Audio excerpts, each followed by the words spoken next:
एक सच जिसे दबा दिया गया, एक ऐसी घटना जिसे इतिहास की किताबों में कोई जगह नहीं मिली, जिसके बारे में हमने कभी किसी स्कूल सिलेबस में नहीं पढ़ा।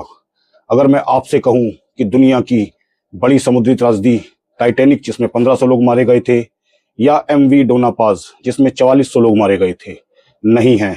अगर मैं कहूं कि एक ऐसा जहाज डूबा था जिसमें टाइटैनिक से 6 गुना से ज्यादा लोग मारे गए थे, यह है दुनिया की सबसे बड़ी समुद्री त्रासदी जिसमें 9000 से भी ज्यादा मौतें हुई थी, जिसमें हजारों औरतें और 4 से 5000 बच्चे मरे थे।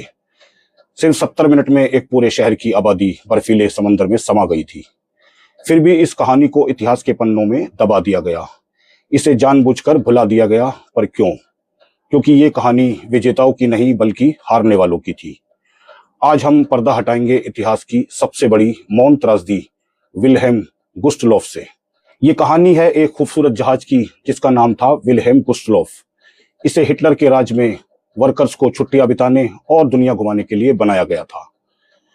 ये कोई जंग का जहाज नहीं था बल्कि खुशियों का जहाज था, जहां लोग नाचते थे, गाते थे। लेकिन 1945 आते आते दूसरा विश्व युद्ध अपने आखिरी और सबसे खूनी दौर में था। जर्मनी हार रहा था और रूस की लाल सेना तेजी से आगे बढ़ रही थी। पूर्वी जर्मनी में लाखों जर्मन नागरिक अपनी जान बचाने के लिए भाग रहे थे। उनके लिए बचने का बस एक ही रास्ता था, समंदर, और उनकी उम्मीद का आखिरी सहारा था विल्हेम गुस्टलोफ जहाज। 30 जनवरी 1945 को वो बर्फीली सर्द रात बंदरगाह पर हजारों की भीड़ में भी एक अजीब सी मौत के डर वाली शांति थी।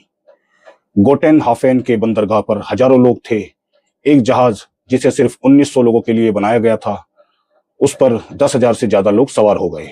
ज्यादातर लोग आम नागरिक थे, औरतें, उनके छोटे बच्चे, बूढ़े और कुछ घायल सैनिक।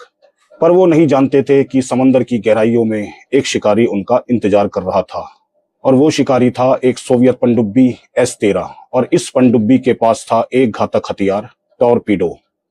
टॉर्पीडो वो होता है, इसे आप पानी के अंदर चलने वाला एक मिसाइल समझ लो। इसके अंदर अपना खुद का इंजन लगा होता है जो इसे पानी में तेजी से आगे की ओर धकेलता है, और इसके अगले हिस्से में बहुत सारा बारूद भरा होता है। जब यह किसी जहाज से टकराता है तो एक जोरदार धमाका करता है और जहाज में ये बहुत बड़ा सुराख कर देता है।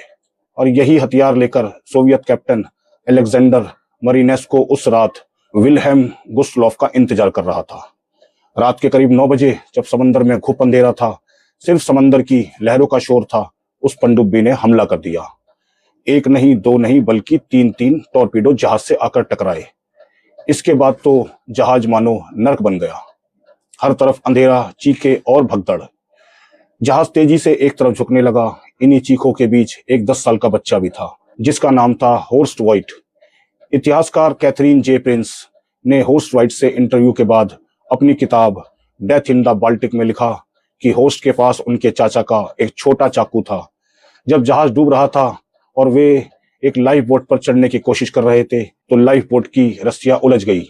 उसी अराजकता के बीच होस्ट ने अपने उस चाकू का इस्तेमाल करके रस्सी को काट दिया, जिससे उनकी लाइफ बोट जहाज से आजाद होकर पानी में उतर पाई।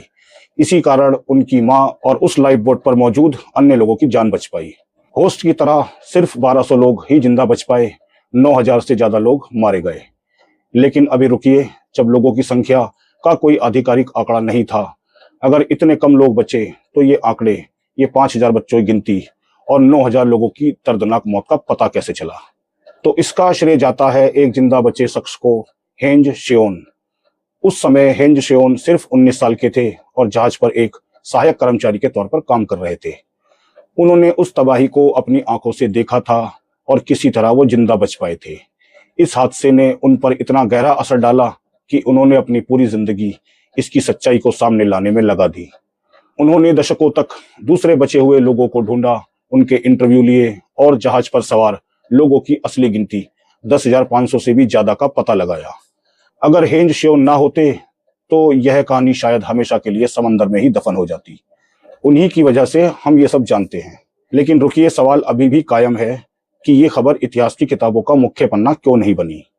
जवाब कड़वा है पर सच है, क्योंकि पहला कारण है मरने वाले सभी जर्मन थे, और दूसरा, ये हमला कोई आम हमला नहीं था। ये जर्मनी और हिटलर द्वारा रूस में किए गए लाखों कत्ल और तबाही का एक खौफनाक जवाबी कदम था। रूसी सेना के दिल में जर्मन अत्याचारों के खिलाफ भयंकर गुस्सा था। ऐसे में जब युद्ध खत्म हुआ तो जर्मन नागरिकों के इस दुख के लिए किसी के मन में कोई हमदर्दी नहीं थी। उनके दुख को युद्ध की जीत के शोर में अनसुना कर दिया गया। इसे विजेताओं द्वारा लिखी गई तारीख में एक छोटा सा फुटनोट बनाकर छोड़ दिया गया। तो दोस्तों, युद्ध किसी को नहीं बख्शता, फिर वो खास हो या आम। विल्हेम गुस्टलोफ पर मारे गए हजारों बच्चे और औरतें वो नाजी नहीं थे, वो सिर्फ आम इंसान थे जो युद्ध की भयावहता से अपनी जान बचाकर भाग रहे थे। तो अगली बार जब कभी टाइटैनिक का जिक्र हो तो विल्हेम गुस्टलोफ के उन 9,000 अनाम मासूम इंसान जो जंग की भेंट चढ़ गए और हेंज श्योन जैसे लोगों को भी याद करिएगा, जिन्होंने इस मौन त्रासदी को गुमनामी के अंधेरे से बाहर निकाला। दूसरे विश्व युद्ध के बाद उन्होंने अपना जीवन इस त्रासदी का अनुसंधान करने में और इसके बारे में जानकारी इकट्ठा करने को समर्पित कर दिया। उन्होंने इस विषय पर कई किताबें लिखी, जिनके माध्यम से दुनिया को इस विशाल समुद्री त्रासदी के पैमाने और भयावहता के बारे में पता चला, जिसे हिटलर की हार के जश्न में भुला दिया गया था। हेंज श्योन के शोध से ही पता चला कि जहाज पर आधिकारिक तौर पर दर्ज संख्या से कहीं अधिक लोग, लगभग 10,582 सवार थे। हेंज श्योन अब जीवित नहीं है। उनका निधन 7 अप्रैल 2013 को 86 वर्ष की आयु में हुआ था। उनकी अंतिम इच्छा के अनुसार उनकी अस्थियों को विल्हेम गुस्टलोफ के मलबे पर स्थापित किया गया, ताकि वे अपनी मौत के बाद अपने उन साथियों और हजारों लोगों के साथ रहे जो उस दुर्घटना में मारे गए थे। नमस्कार।